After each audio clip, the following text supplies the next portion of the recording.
Bienvenido a tu podcast Urantia en audio.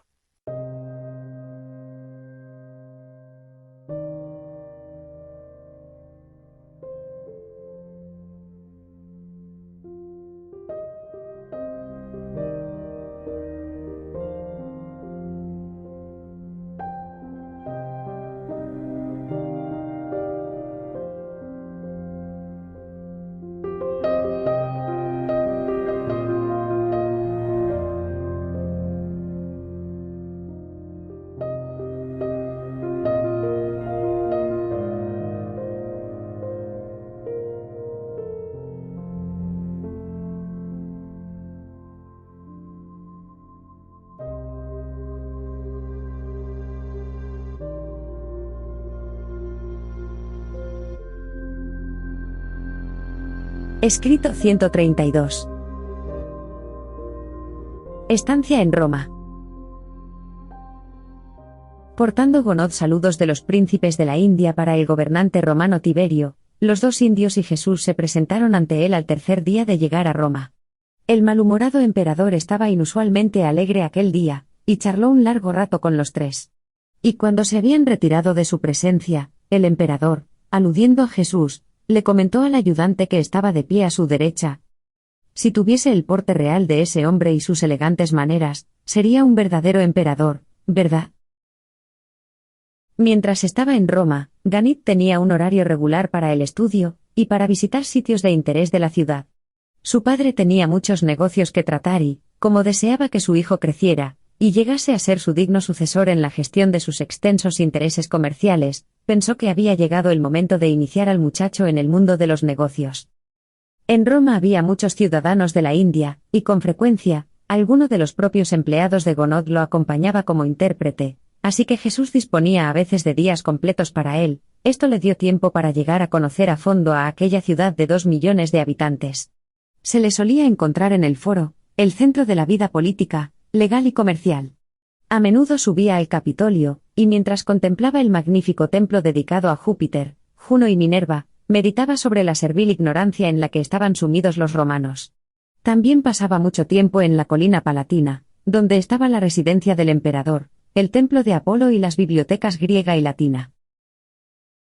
En esos días, el Imperio romano abarcaba todo el sur de Europa, Asia Menor, Siria, Egipto y el noroeste de África, y entre sus habitantes se incluían ciudadanos de todos los países del hemisferio oriental. Su deseo de estudiar y de mezclarse con este conjunto cosmopolita de mortales de Urantia, era la principal razón por la que Jesús había accedido a hacer este viaje. Durante su estancia en Roma, Jesús aprendió muchas cosas acerca del hombre, pero, de las múltiples experiencias adquiridas durante sus 6 meses de permanencia en esta ciudad, la más preciada fue su contacto con los líderes religiosos de la capital del imperio, junto a la influencia que tuvo sobre ellos.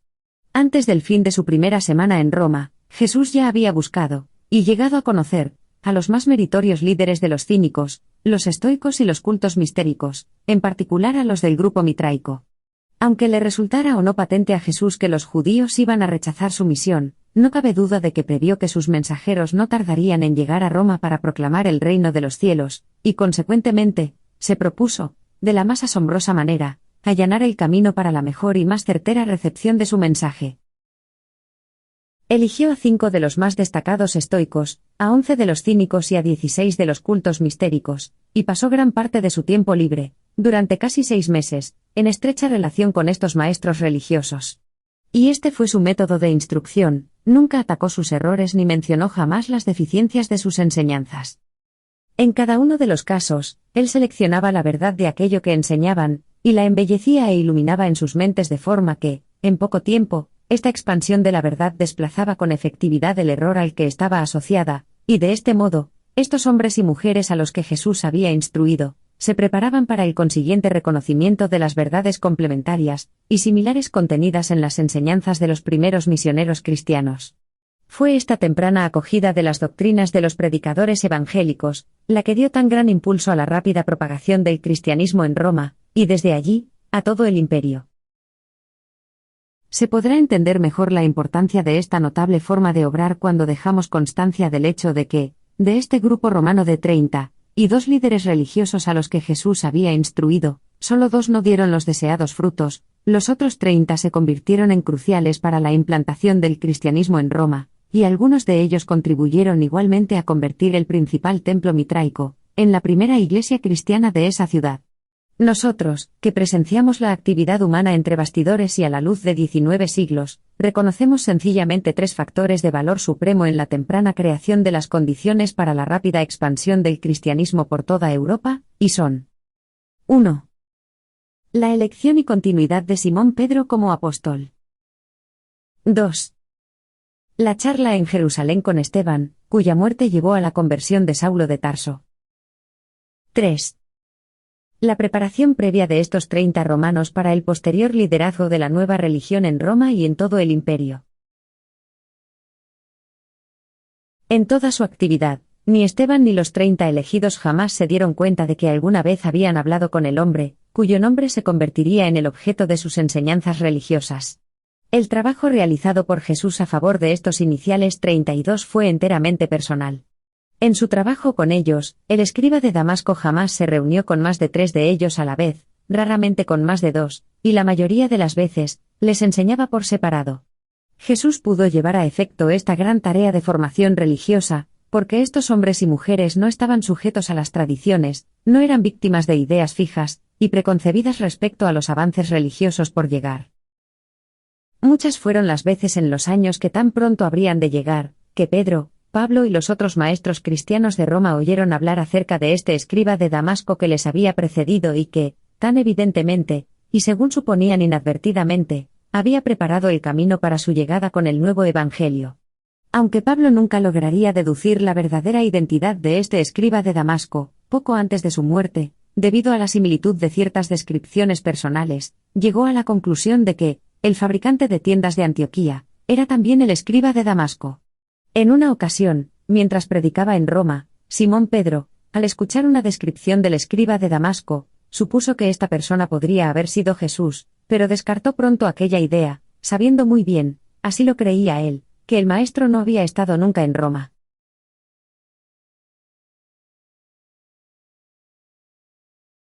1. Los verdaderos valores. Al comienzo de su estancia en Roma, Jesús pasó toda una noche conversando con Angamón, el líder de los estoicos. Este hombre entablaría posteriormente una gran amistad con Pablo, y demostró ser uno de los firmes defensores de la Iglesia cristiana en Roma. En esencia, y reformulado en términos modernos, Jesús impartió a Angamón las siguientes enseñanzas. La norma de los verdaderos valores debe buscarse en el mundo espiritual, y en los niveles divinos de la realidad eterna. El mortal ascendente debe considerar toda norma de orden inferior y material como pasajera, parcial y deficiente. El científico, como tal, está circunscrito al descubrimiento de la interconexión entre los hechos materiales. Estrictamente, no tiene derecho a afirmar que es materialista, o idealista, porque al hacerlo pone de manifiesto su renuncia a la actitud de un verdadero científico, ya que todas y cada una de estas afirmaciones actitudinales son la auténtica esencia de la filosofía. A menos que el discernimiento moral y el logro espiritual de la humanidad aumenten de manera proporcional, el avance ilimitado de una cultura puramente materialista puede acabar convirtiéndose en una amenaza para la civilización. Una ciencia puramente materialista alberga en sí misma la semilla potencial de la destrucción de toda aspiración científica, porque esta actitud misma presagia el derrumbe final de una civilización, que ha abandonado su sentido de los valores morales, y ha rechazado su meta de logro espiritual. El científico materialista y el idealista extremo están siempre abocados a enfrentarse. Esto no es cierto de esos científicos e idealistas que están en posesión de una norma común de altos valores morales y de elevados niveles de reconocimiento espiritual. En cualquier época, los científicos y los creyentes han de admitir que están sometidos a juicio, ante el estrado de las necesidades humanas. Deben evitar todo conflicto entre ellos, a la vez que se esfuerzan con valentía por justificar su continua supervivencia mediante una reforzada dedicación al servicio del progreso humano.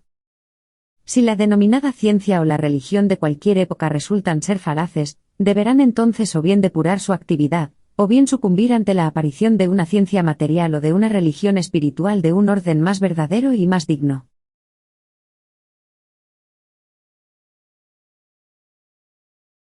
2. El bien y el mal. Mardus era el reconocido líder de los cínicos de Roma, y se convirtió en gran amigo del escriba de Damasco. Día tras día conversaba con Jesús, noche tras noche, escuchaba sus supremas enseñanzas. Entre las conversaciones de mayor trascendencia que mantuvo con Mardus, hubo una en la que Jesús contestaba a la honesta pregunta de este cínico sobre el bien y el mal. En esencia, y en terminología del siglo XX, Jesús le dijo: Hermano mío, el bien y el mal son sencillamente palabras que simbolizan niveles relativos de la comprensión humana del universo observable. Si eres éticamente perezoso y socialmente indiferente, puedes tomar como norma del bien las costumbres sociales vigentes. Si eres espiritualmente indolente y un convencionalista moral, puedes tomar como norma del bien las prácticas y tradiciones religiosas de tus contemporáneos. Pero el alma que sobrevive al tiempo, y se incorpora a la eternidad debe hacer una elección viva y personal, entre el bien y el mal, tal como se rigen por los verdaderos valores de las normas espirituales que el Espíritu Divino, enviado por el Padre Celestial para morar en el corazón del hombre, establece. Este espíritu morador es la norma de la supervivencia del ser personal. La bondad, como la verdad, es siempre relativa y contrasta indefectiblemente con el mal. Es la percepción de estas cualidades de la bondad y de la verdad la que hace posible que las almas evolutivas de los hombres tomen las decisiones personales oportunas, que resulten esenciales para la supervivencia eterna. Las criaturas espiritualmente ciegas que siguen como lógicos los dictados científicos, las costumbres sociales y el dogma religioso están en serio peligro de sacrificar su libertad moral y de perder su libertad espiritual. Dicha alma está destinada a convertirse en un loro intelectual, en un autómata social y en un esclavo de la autoridad religiosa. La bondad siempre tiende hacia nuevos niveles de mayor libertad en cuanto a la realización moral de sí mismo y al logro del ser personal espiritual, el descubrimiento del modelador interior y la identificación con él. Una vivencia es buena cuando realza la apreciación de la belleza, aumenta la voluntad moral, mejora la percepción de la verdad, engrandece la capacidad para amar y servir a nuestros semejantes, enaltece los ideales espirituales y unifica las motivaciones humanas supremas del tiempo con los planes eternos del modelador interior, todo lo cual conduce de forma directa a un deseo creciente de hacer la voluntad del Padre, propiciando de ese modo la pasión divina de encontrar a Dios y de ser más semejante a Él. Según asciendes en el universo en la escala del desarrollo como creatu, encontrarás cada vez más bondad y menos mal, en perfecta consonancia con tu capacidad para vivenciar la bondad y percibir la verdad. La aptitud para albergar el error o experimentar el mal no se perderá del todo, hasta que el alma humana ascendente no alcance como espíritu los niveles últimos. La bondad es viva, relativa, siempre progresiva, es invariablemente una experiencia personal, y está permanentemente correlacionada con la apreciación de la verdad y de la belleza. La bondad se encuentra en el reconocimiento de los valores verdad positivos del nivel espiritual, los cuales deben, en la experiencia humana, contrastarse con su equivalente negativo, las sombras del mal potencial. Hasta que alcances los niveles del paraíso, la bondad siempre será más una búsqueda que una posesión, más una meta que una experiencia de logro. Pero, cuando sientes hambre y sed de rectitud, experimentas una satisfacción creciente en la consecución parcial de la bondad. La presencia del bien y del mal en el mundo es, en sí misma, una prueba positiva de la existencia, y la realidad de la voluntad moral del hombre, del ser personal, que identifica, pues, estos valores y es capaz de elegir entre estos. En el momento en el que el mortal ascendente logre alcanzar el paraíso, su capacidad para identificar su yo con los verdaderos valores espirituales, se ha engrandecido tanto que tiene como resultado la consecución y perfecta posesión de la luz de la vida. Este ser personal espiritual perfeccionado llega a unificarse de forma tan completa, divina y espiritual con las cualidades supremas y positivas de la bondad, la belleza y la verdad, que no queda ninguna posibilidad de que un espíritu de tal rectitud pueda proyectar sombra negativa alguna de mal potencial, cuando esté expuesto a la penetrante luminosidad de la luz divina de los infinitos gobernantes del paraíso. En todos estos seres personales espirituales, la bondad ya no es parcial, disimilar y relativa, se ha convertido en divinamente completa y en espiritualmente plena, se aproxima a la pureza y a la perfección del Supremo. La posibilidad del mal resulta necesaria para la elección moral, pero su realidad no lo es. Una sombra es solo relativamente real. El mal fehaciente no es necesario como experiencia personal. El mal potencial obra igualmente bien para estimular la decisión dentro de los ámbitos del progreso moral, en los niveles inferiores del desarrollo espiritual. El mal se convierte en una realidad de la experiencia personal, únicamente cuando una mente moral hace del mal su elección.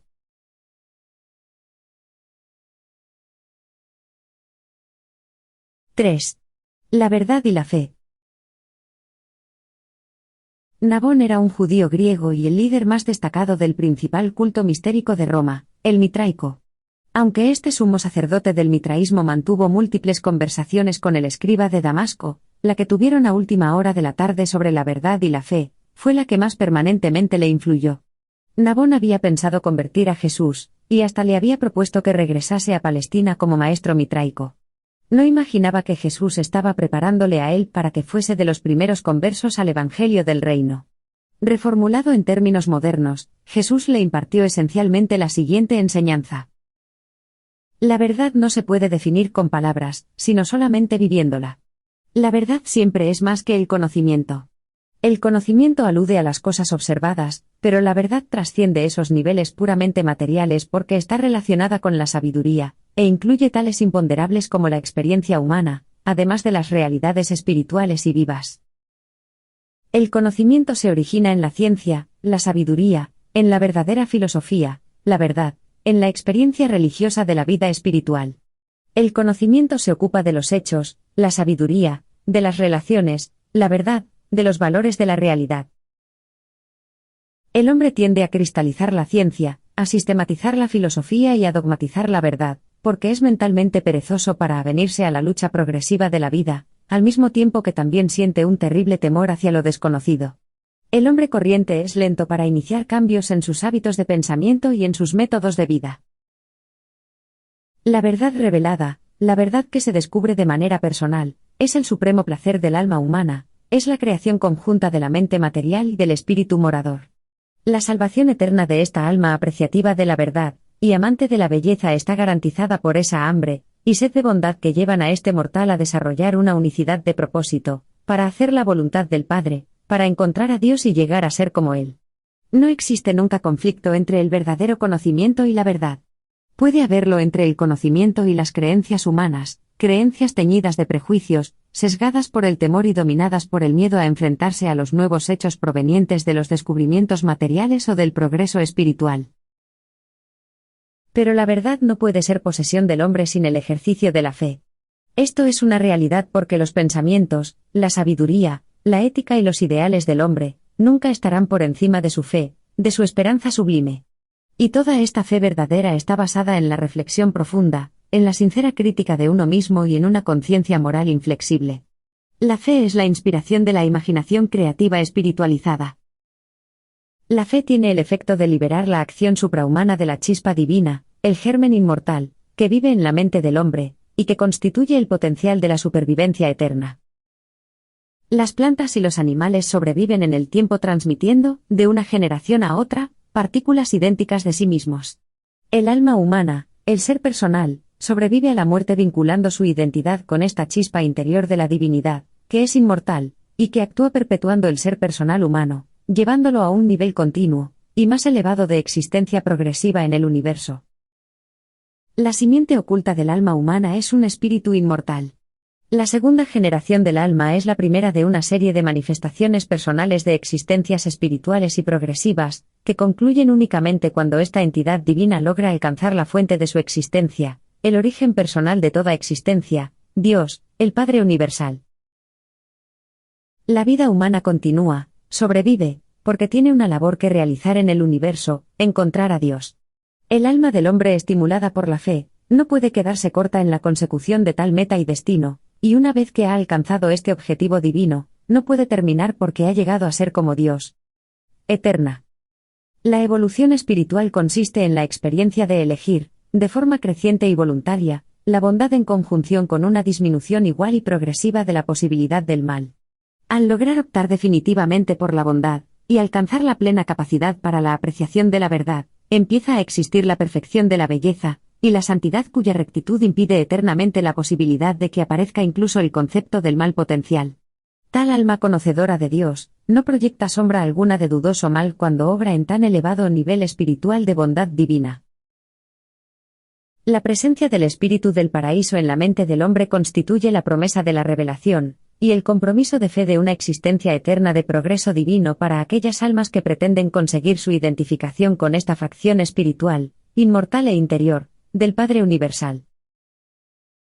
El progreso en el universo se caracteriza por la creciente libertad del ser personal, porque se relaciona con el logro gradual de niveles cada vez más elevados de comprensión de uno mismo, y de la consecuente contención voluntaria de sí mismo.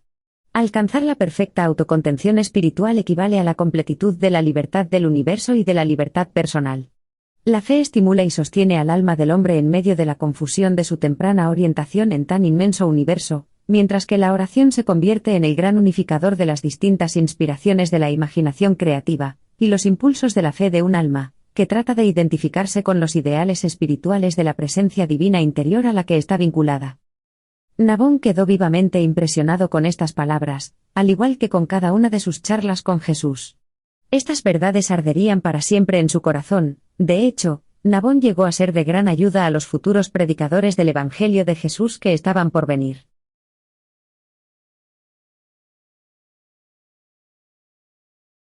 ⁴ Ministerio personal. Mientras estaba en Roma, Jesús no dedicó todo su tiempo de ocio a la labor de preparar a hombres y mujeres, para que se convirtieran en futuros discípulos del reino venidero. Empleó gran parte de este en adquirir un conocimiento profundo de todas las razas y tipos de seres humanos que vivían en dicha ciudad, la más grande y cosmopolita del mundo. En cada uno de estos numerosos contactos humanos, Jesús tenía un doble propósito: deseaba conocer sus reacciones ante la vida que vivían en la carne, al igual que estaba dispuesto a decir o hacer lo que pudiera hacerles la vida mejor y más valiosa. Durante estas semanas, sus enseñanzas religiosas no eran diferentes de las que caracterizarían su vida posterior como maestro de los 12 y predicador de multitudes. La esencia de su mensaje siempre consistía en el hecho del amor del Padre Celestial y de la verdad de su misericordia, junto a la buena nueva de que el hombre es un hijo por la fe de este mismo Dios de amor. En sus relaciones personales, Jesús solía incitar a las personas a que hablaran con él haciéndoles preguntas. El diálogo comenzaba normalmente con las preguntas de Jesús, y acababa cuando sus interlocutores le preguntaban a él. En su docencia, era igualmente hábil formulando o contestando preguntas. Por regla general, a aquellos a los que más enseñanzas les impartía, menos les decía. Los que más se beneficiaron de su ministerio personal fueron mortales abrumados, ansiosos y abatidos, que encontraban bastante alivio porque tenían la posibilidad de desahogar su alma, ante un oyente benévolo y comprensivo, y él era eso y mucho más. Y cuando esos seres humanos inadaptados le contaban a Jesús sus preocupaciones, él siempre sabía darles consejos prácticos y útiles de inmediato, con la mirada puesta en ofrecerles remedio a sus problemas reales, si bien, nunca se olvidaba de añadir palabras que los confortaran en ese momento y los consolaran enseguida. E invariablemente hablaba a estos angustiados mortales sobre el amor de Dios, y de distintas y diversas maneras, les transmitía el mensaje de que ellos eran los hijos de este amoroso Padre de los cielos. De este modo, durante su estancia en Roma, Jesús, personalmente, entabló relaciones de orden afectivo y edificante con unos 500 mortales del mundo. Adquirió, en consecuencia, conocimiento de las diferentes razas de la humanidad, algo que nunca hubiese podido lograr en Jerusalén y difícilmente en Alejandría. Siempre consideró aquellos 6 meses como uno de los períodos más enriquecedores e instructivos de su vida terrenal. Como cabía esperar, un hombre tan versátil y dinámico no podía actuar de esta forma durante 6 meses en la metrópolis del mundo sin ser abordado por numerosas personas, que deseaban recurrir a sus servicios en relación con algún negocio, o más a menudo, para algún proyecto docente, reforma social o movimiento religioso. Le hicieron más de una docena de propuestas, y él se sirvió de cada una de ellas como una oportunidad para transmitir algún pensamiento de ennoblecimiento espiritual, con acertadas palabras o mediante un atento servicio. A Jesús le gustaba mucho hacer cosas, aunque fuesen de poca importancia, para toda clase de gente. Jesús habló sobre política y el arte de gobernar con un senador romano, y este único encuentro con Jesús dejó tal huella en este legislador, que pasó el resto de su vida tratando en vano de persuadir a sus compañeros a que cambiaran el curso de la política dominante desde la idea de un gobierno que apoyara y alimentara al pueblo hasta la de un pueblo que apoyara al gobierno. Jesús pasó toda una tarde con un rico propietario de esclavos, le habló del hombre como hijo de Dios, y al día siguiente, este hombre, Claudio, le concedió la libertad a 117 esclavos. En una cena, conversó con un médico griego, le dijo que sus pacientes tenían mente y alma al igual que cuerpo, y de este modo, guió a este capaz médico a intentar un ministerio de mayor alcance respecto a sus semejantes. Jesús conversaba con personas de todo tipo y condición social. El único lugar que no visitó en Roma fueron los baños públicos. Se negó a acompañar a sus amigos a los baños debido a la promiscuidad sexual que allí reinaba.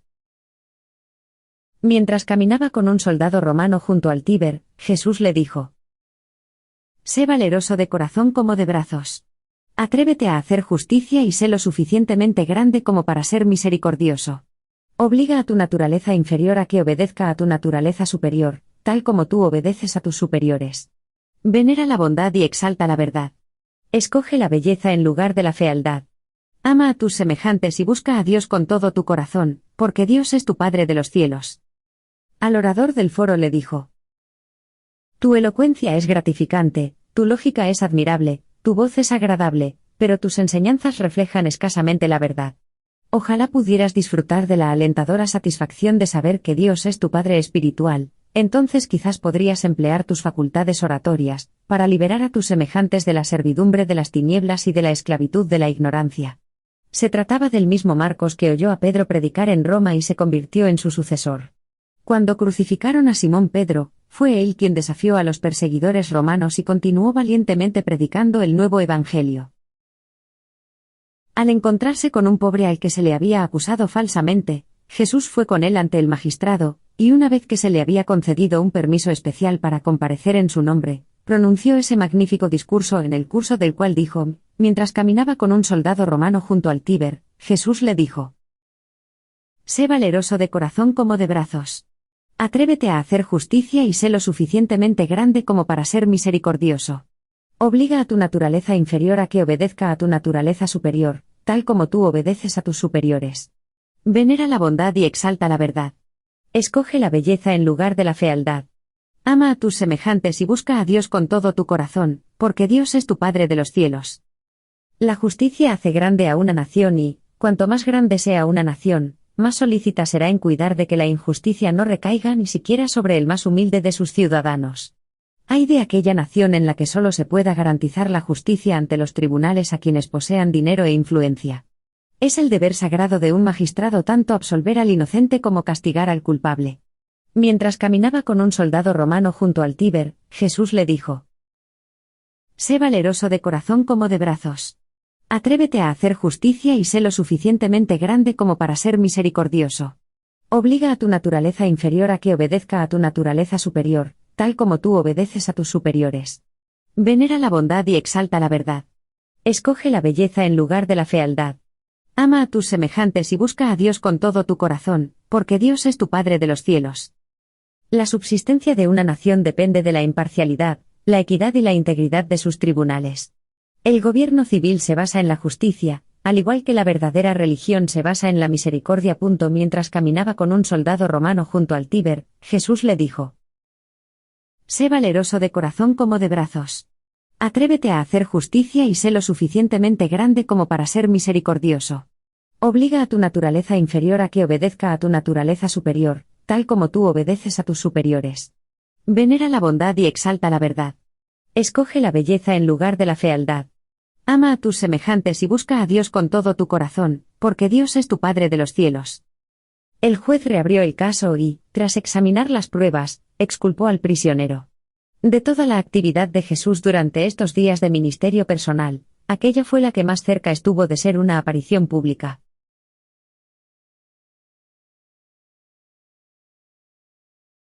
¡5! Consejos a un rico. Cierto hombre rico, ciudadano romano y estoico, se interesó enormemente por las enseñanzas de Jesús, que Angamón le había comentado. Tras muchas conversaciones privadas, este rico ciudadano le preguntó a Jesús qué haría él con la riqueza, si la tuviera, y Jesús le respondió: «Aportaría la riqueza material a la mejora de la vida material, tal como dedicaría el conocimiento, la sabiduría y el servicio espiritual al enriquecimiento de la vida intelectual, al ennoblecimiento de la vida social y al avance de la vida espiritual.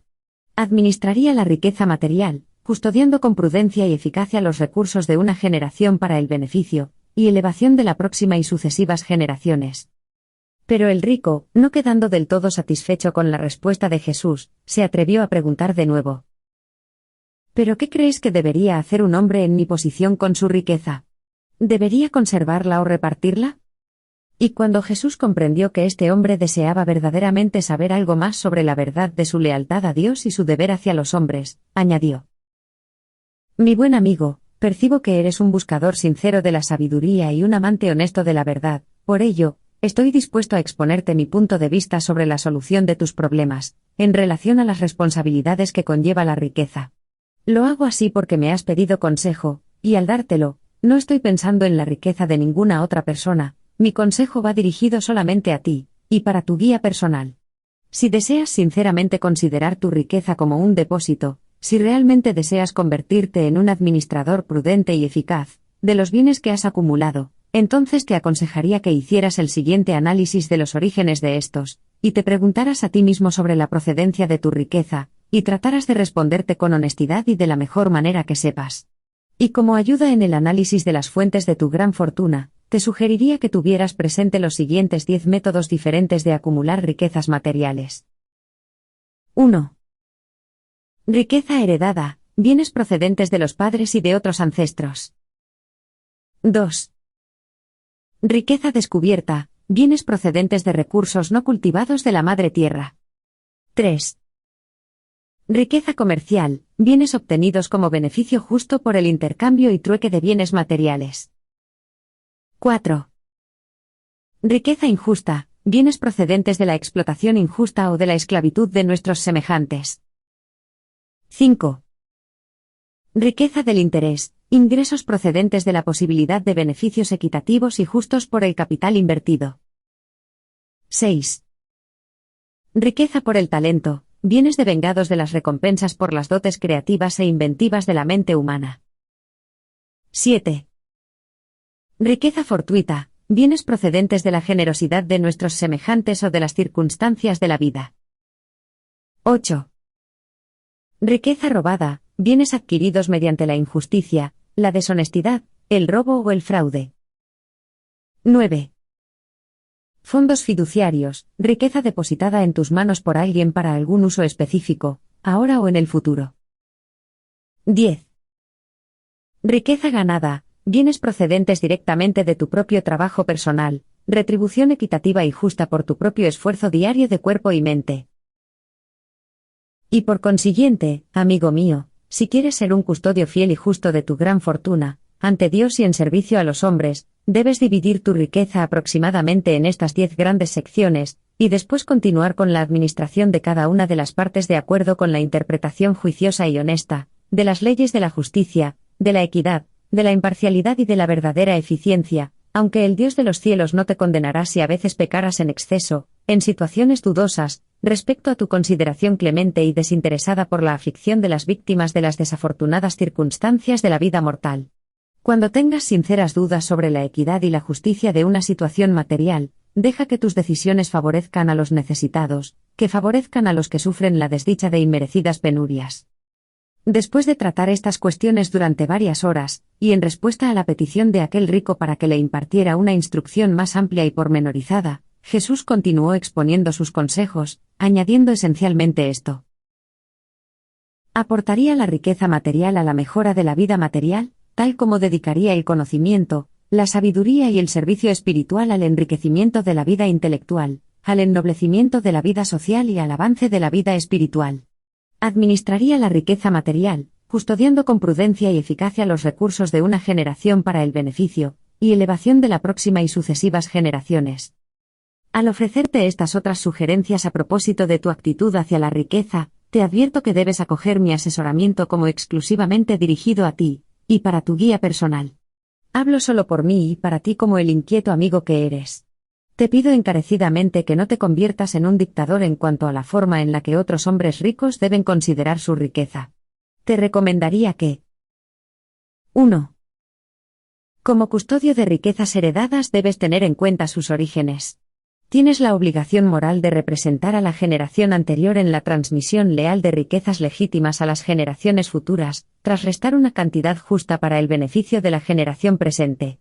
Pero no estás obligado a perpetuar cualquier falta de honradez o de injusticia derivadas de la acumulación abusiva de patrimonio de tus ancestros. Puedes hacer un desembolso de cualquier porción de tu riqueza heredada que provenga del fraude o de la injusticia en conformidad con tus convicciones de la justicia, la generosidad y el resarcimiento. Puedes usar el remanente de tu legítima herencia con equidad y transmitirlo con garantías, como su depositario, de una generación a otra. En tus decisiones respecto al legado de los bienes a tus sucesores deben primar un discernimiento sensato y un buen criterio. 2. Quien disfrute de las riquezas producto de un descubrimiento debe recordar que las personas no viven en la Tierra más que un corto periodo de tiempo y debe, por lo tanto, tomar las medidas adecuadas para poder compartir estos descubrimientos de forma que resulten de utilidad para el mayor número posible de sus semejantes. Y aunque no debe negársele al descubridor el premio a sus esfuerzos, tampoco deberá, egoístamente, reclamar para él todas las ventajas y gratificaciones que se obtendrían del descubrimiento de los recursos que la naturaleza atesora. 3. Siempre que los hombres opten por dirigir los negocios del mundo mediante el comercio y el trueque, tendrán derecho a unos beneficios justos y legítimos. Cualquier comerciante merece una remuneración por sus servicios, el mercader tiene derecho a su salario. La equidad en el comercio y el trato leal que se otorga a nuestros semejantes en los negocios organizados del mundo, crean muchas diferentes clases de riquezas, que se derivan de los beneficios devengados, y todas estas fuentes de riqueza deben juzgarse de acuerdo a los principios más elevados de la justicia, la honradez y la equidad. El comerciante honrado no debe dudar en percibir los mismos beneficios que con agrado otorgaría a otro comerciante en una operación similar. Aunque este tipo de riqueza no es idéntico a los ingresos ganados de forma individual cuando las relaciones comerciales se efectúan a gran escala, al mismo tiempo, esta riqueza, acumulada honradamente, dota a su poseedor de una considerable equidad en cuanto a tener voz en su posterior distribución. 4. Ningún mortal que conozca a Dios e intente hacer su voluntad divina puede envilecerse y tiranizar para conseguir riquezas. Ningún hombre noble se afanará por acumular riquezas y amasar fortuna poder mediante la esclavización o la explotación injusta de sus hermanos en la carne. Las riquezas son una maldición moral y un oprobio espiritual, cuando se derivan del sudor del hombre mortal oprimido. Toda riqueza así conseguida debe restituirse a quienes les ha sido robada o a sus hijos o a los hijos de sus hijos.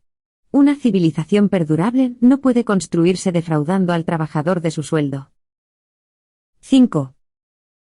Aquel que ha obtenido su riqueza honradamente tiene derecho a intereses. Siempre que se pida prestado y se preste se puede recaudar un interés justo, mientras que el capital prestado provenga de una riqueza legítima. Antes de reclamar el interés, depura primero tu capital. No seas tan innoble y codicioso como para envilecerte y practicar la usura. Nunca te permitas ser tan egoísta como para emplear el poder del dinero y beneficiarte de una ventaja desleal sobre aquellos en dificultades. No cedas a la tentación de tomar usura de tu hermano que está en apuros económicos. 6. Si consiguieras la riqueza mediante el ejercicio de tu talento, si tus riquezas se derivan de retribuciones por tus dotes de inventiva, no reclames una porción injusta de estas remuneraciones. Quien tiene talento le debe algo tanto a sus ancestros como a su progenie, tiene igual obligación con su raza, su nación y con las circunstancias de sus ingeniosos hallazgos, también debe recordar que trabajó e ideó sus inventos siendo un hombre entre hombres. Sería igualmente injusto privar a la persona de talento del aumento de sus bienes. Al hombre siempre le resultará imposible establecer normas y reglamentos aplicables igualmente a todos los problemas relacionados con una distribución equitativa de la riqueza. Primeramente debes reconocer a los hombres como hermanos tuyos y si, con honradez, deseas hacer por ellos lo que quisieras que ellos hicieran por ti, las reglas ordinarias de la justicia, la honradez y la equidad te guiarán en la resolución justa e imparcial de problemas habituales referentes a la retribución económica y a la justicia social. 7. Ningún hombre debería reclamar de forma personal aquellas riquezas que el tiempo y el azar hayan acabado por poner en sus manos, excepto aquel honorario justo y legítimo derivado de su administración. Hasta cierto punto, la riqueza fortuita debe contemplarse como un depósito que ha de utilizarse en el beneficio del propio grupo económico o social. A los poseedores de tales riquezas se les debe conceder la voz principal en la toma de decisiones sobre la distribución, razonable y eficaz, de estos recursos no ganados. El hombre civilizado no siempre puede considerar todo lo que esté bajo su cargo como posesión personal y privada. 8. Si cualquier porción de tu fortuna se ha obtenido de forma deliberadamente fraudulenta, si alguna parte de tu riqueza se ha acumulado mediante prácticas desleales o métodos abusivos, si tu patrimonio es producto de tratos injustos con tus semejantes, apresúrate a restituir todos estos bienes conseguidos de forma ilícita a sus legítimos dueños. Haz plena retribución y depura tu fortuna así de toda riqueza deshonesta. 9. La tutela de la riqueza de una persona para el beneficio de otras conlleva una responsabilidad solemne y sagrada. No arriesgues ni pongas en peligro ese fideicomiso. De este, toma para ti lo que cualquier hombre honrado se permitiría. 10. Esa parte de tu fortuna que representa los ingresos debidos a tus propios esfuerzos mentales y físicos, si se ha realizado tu trabajo en justicia y equidad, son verdaderamente tuyos. Nadie puede negarte el derecho a conservar y usar esa parte de tus bienes siempre y cuando el ejercicio de éste no cause ningún perjuicio a tus semejantes. Cuando Jesús había terminado de asesorarle, este rico romano se levantó de su diván, y al darle las buenas noches, le hizo esta promesa. Mi buen amigo, observo que eres hombre de gran sabiduría y bondad, y mañana mismo comenzaré a administrar toda mi fortuna según tus consejos.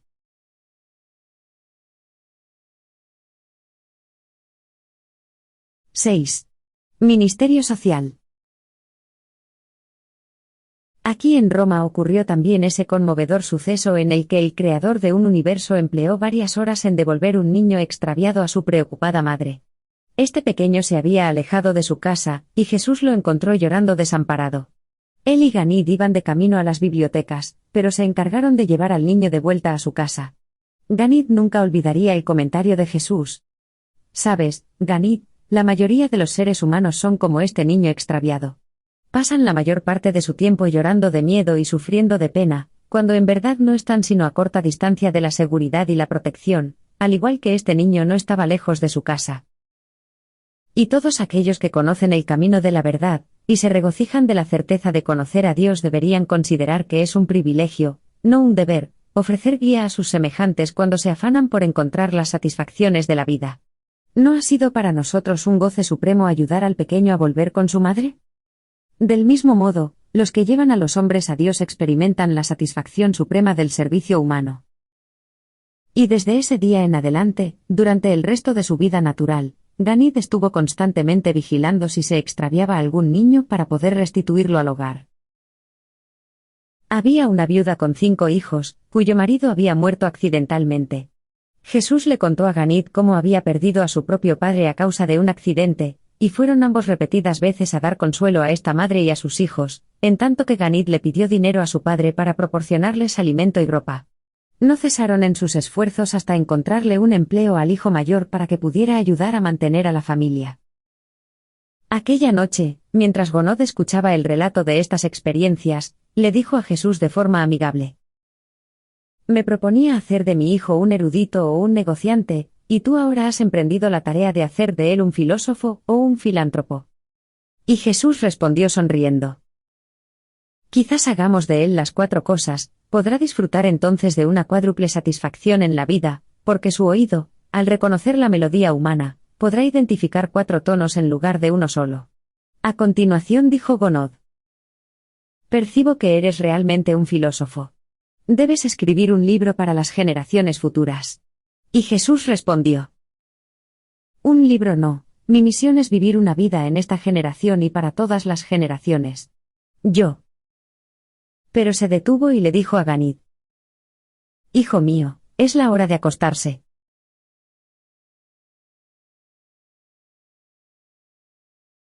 7.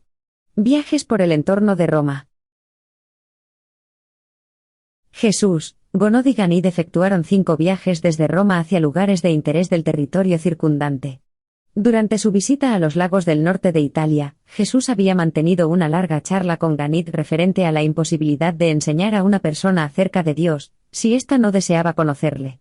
En su viaje a los lagos, se habían encontrado, casualmente, a un pagano irreflexivo y Ganid se sorprendió de que Jesús no llevara a cabo su práctica habitual de entablar con él, un diálogo conducente de forma natural a hablar de cuestiones espirituales. Cuando Ganit preguntó a su maestro por qué mostraba tan poco interés en este pagano, Jesús respondió: Ganit, este hombre no tenía hambre de verdad. No estaba insatisfecho consigo mismo. No estaba listo para pedir ayuda, y los ojos de su mente no estaban abiertos para recibir luz para su alma. Ese hombre no estaba maduro para cosechar la salvación. Hay que darle más tiempo para que las pruebas y las dificultades de la vida lo preparen para recibir sabiduría y un conocimiento superior.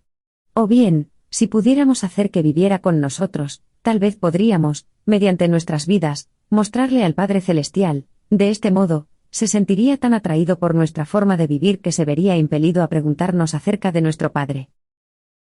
No puedes revelar a Dios a los que no lo buscan, no se puede guiar a las almas reticentes a los gozos de la salvación.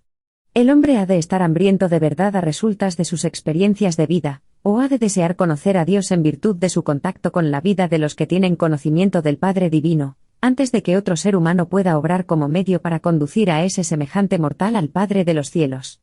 Si conocemos a Dios, nuestra verdadera labor en la tierra es vivir permitiendo que el Padre se revele en nuestras vidas. Así, todas las personas que buscan a Dios verán al Padre, y solicitarán nuestra ayuda para saber más acerca del Dios, quien, de ese modo, se manifiesta en nuestras vidas. En su visita a Suiza, estando en las montañas, Jesús mantuvo durante todo el día una conversación con el Padre y el Hijo sobre el budismo. Muchas veces, Ganit le había preguntado a Jesús directamente sobre Buda, pero siempre había recibido respuestas más o menos evasivas. Aquel día, en presencia de su hijo, el Padre le hizo a Jesús abiertamente una pregunta acerca de Buda, y recibió una respuesta directa. Gonod dijo: Me gustaría mucho saber lo que opinas de Buda. Y Jesús le contestó: Vuestro Buda fue mucho mejor que vuestro budismo. Buda fue un gran hombre, además de un profeta para su gente, pero fue un profeta huérfano. Con esto quiero decir que pronto se olvidó de su Padre espiritual, del Padre Celestial. Su experiencia fue trágica. Intentó vivir y enseñar como mensajero de Dios, pero sin Dios. Buda condujo su nave de salvación directamente hasta el puerto seguro, hasta la entrada misma a la bahía de salvación de los mortales, y allí, como las cartas de navegación estaban equivocadas, el buen navío encalló. Allí lleva muchas generaciones, inmóvil y casi irremediablemente varado. Break time igual medio segundo. Y allí ha permanecido una numerosa parte de vuestra gente todos estos años. Viven a poca distancia de las aguas seguras del descanso, pero se niegan a entrar porque la noble embarcación del buen Buda sufrió el infortunio de embarrancar justo a las afueras del puerto. Y los pueblos budistas nunca entrarán en él a no ser que abandonen la nave filosófica de su profeta, y se aferren a su noble espíritu. Si vuestra gente se hubiese mantenido fiel al espíritu de Buda, hace mucho que habría tenido acceso a la bahía de la tranquilidad espiritual, del descanso del alma y de la seguridad de la salvación. Ya ves, Gonod, Buda conocía a Dios en espíritu, pero claramente fracasó en su intento de descubrirlo en la mente. Los judíos descubrieron a Dios en la mente, pero fracasaron, en gran medida, en su intento de conocerlo en espíritu. Hoy día, los budistas se tambalean en una filosofía sin Dios, mientras que mi pueblo, lastimosamente, es esclavo del temor de Dios sin una filosofía salvadora de vida y de libertad. Vosotros tenéis una filosofía sin Dios, los judíos tienen un Dios pero adolecen en gran parte de una filosofía de vida correspondiente. Buda, al no lograr concebir a Dios como espíritu y como Padre, no supo impartir en su doctrina la energía moral, y la fuerza impulsora espiritual que una religión debe poseer, si ha de cambiar a una raza y enaltecer a una nación. Entonces exclamó Ganit: Maestro, hagamos tú y yo una nueva religión, una que sea lo suficientemente buena para la India y lo suficientemente grande para Roma, y quizás podamos intercambiársela a los judíos por Yahvé. Y Jesús respondió: Ganit, las religiones no se hacen. Las religiones del hombre se desarrollan durante largos periodos de tiempo, mientras que las revelaciones de Dios se manifiestan de repente sobre la tierra en las vidas de los hombres que revelan a Dios a sus semejantes. Pero ellos no comprendieron el significado de estas proféticas palabras. Esa noche, después de acostarse, Ganit no pudo dormir. Habló un largo rato con su padre y finalmente le dijo: «Sabes, padre, a veces creo que Josué es un profeta». Su padre somnoliento solamente le contestó: «Hijo mío, hay otros». Desde ese día, Y durante el resto de su vida natural, Ghanid continuó desarrollando una religión propia. En su mente se sentía poderosamente movido por la apertura de miras, la equidad y la tolerancia de Jesús. En todas sus conversaciones sobre la filosofía y la religión, este joven nunca se sintió indignado ni tuvo reacción de antagonismo hacia él. ¿Qué escena para ser contemplada por las inteligencias celestiales? Aquel muchacho indio proponiéndole al creador de un universo que hicieran juntos una nueva religión. Y aunque el joven no lo supiera, estaban realmente creando una nueva y perdurable religión justo allí, y entonces, aquel nuevo camino de salvación, la revelación de Dios al hombre a través de Jesús y en Jesús. Lo que el muchacho más deseaba hacer lo estaba en verdad haciendo de manera inconsciente. Y así fue, y es, como es por siempre. Lo que una imaginación humana iluminada y reflexiva, que ha recibido las enseñanzas y la guía espirituales, quiere de forma sincera y desinteresada ser y hacer, se torna sensiblemente creativa según el grado de dedicación del mortal a la realización divina de la voluntad del Padre. Cuando el hombre va en compañía de Dios, pueden ocurrir, y realmente ocurren, cosas grandiosas.